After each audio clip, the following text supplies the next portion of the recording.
मनोजीत मंडल जी, ये बताइए, जिस तरह की ताकत बीजेपी यहां झोंकती हुई दिखाई दे रही है, जेपी नड्डा के एक बाद एक तूफानी दौरे हो रहे हैं, अमित शाह वहां लगातार पहुंच रहे हैं, पूरी नजरें वहां टिकाए बैठे हैं, आप कैसे इस चुनौती का सामना करेंगे? क्योंकि एक तरफ आपके तो अंदर पार्टी के भीतर लड़ाई दिखाई दे रही है। नहीं, देखिए, इस तरह का कम्युनल पॉलिटिक्स जो साहब अभी तो कहा, अभी आपने दिखाया कि 5 अगस्त को क्यों लॉकडाउन हुआ था, इस तरह का कोई अगर आप बर्ताव आप दिखाओगे तो मैं आपको दावे के साथ कह सकता हूँ कि जो शिक्षित है, यहाँ का जो एजुकेटेड बंगाली मिडिल क्लास है, ये लोग बीजेपी के साथ नहीं जाएंगे, ये हमको पता है। और इसीलिए आप अगर पार्लियामेंट्री इलेक्शन में भी देखोगे तो कलकत्ता और आसपास के इलाका में उनको एक भी सीट नहीं मिला, इसीलिए इस कम्युनल पॉलिटिक्स की वजह से। और इन लोगों आप जितना ये करेंगे, इन लोगों टीएमसी के लिए उतना ही अच्छा है। टीएमसी के पास राजनीति है विकास की राजनीति, और जो विकास ममता दी के अंदर हुई है आज। मनोजीत जी, मनोजीत दा, सवाल आपसे मेरा ये है कि पार्टी के भीतर जो अंदरूनी लड़ाई चल रही है, जो अलग अलग गुट बने हुए दिखाई दे रहे हैं, जब तक आप उस चुनौती से निपट नहीं पाएंगे, आप सामने वाले दुश्मन से कैसे निपटेंगे?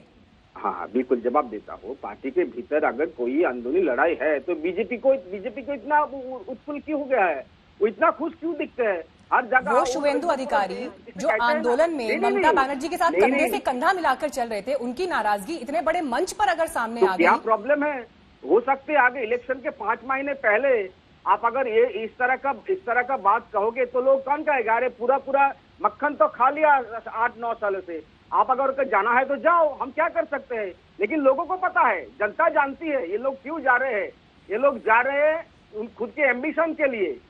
उन जो जिसके बारे में आप बात कर रहे थे मैडम, उनके पास 25 से ज्यादा उनके पास पोस्ट थे, 3 मिनिस्ट्री थे, उसके बावजूद उनको लगता है कि हमको कुछ नहीं मिला। तो ये नाराजगी तो अभिषेक बनर्जी से है ना? नहीं, नाराजगी किसी के, वो अभिषेक बनर्जी बच्चा है, वो बिल्कुल अभी तो बच्चा। मैं आपको सीधा कहता हूँ, बच्चा है। उनके पास इतनी ताकत और इतनी पावर्स कैसे है उनके पास?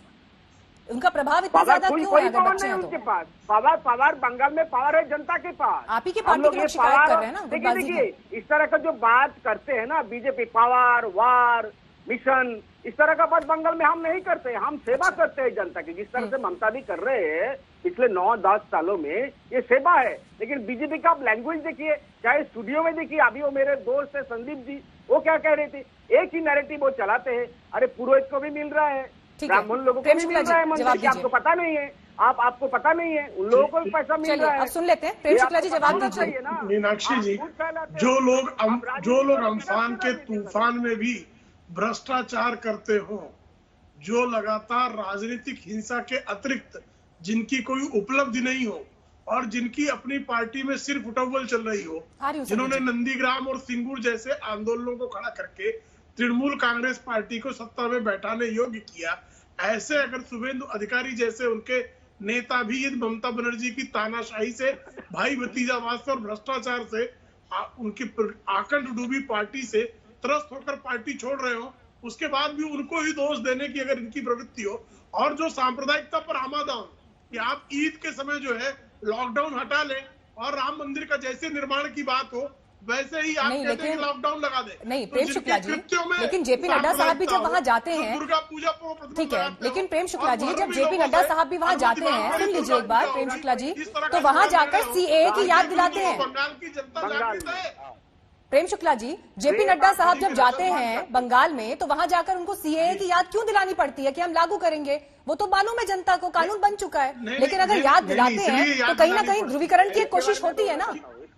नहीं, इसलिए याद दिलानी पड़ती है कि हम शरणार्थी और घुसपैठिए में अंतर करने की कानून आपने बना दिया ना, केंद्र में आपकी सरकार है, कानून बन गया, वो तो आपने अपनी प्रतिबद्धता दिखा दी।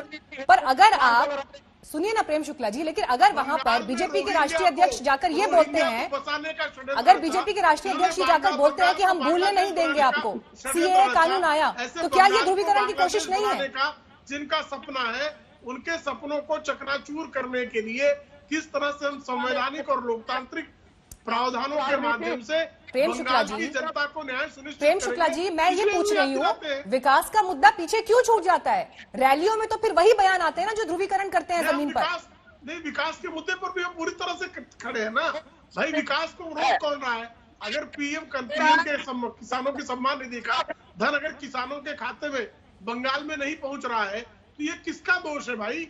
बंगाल के लोगों को, बंगाल के किसानों को किसान सम्मान निधि योजना का लाभ पहुंचे, आयुष्मान का लाभ पहुंचे, वहां के सामान्य जनों को जो है, जो केंद्रीय योजनाएं हैं उनके लाभों से वंचित करने का दुष्कर्म रचने वाली ममता बनर्जी का पर्दाफाश करना, यह तो हमारा राजनीतिक दायित्व है ना।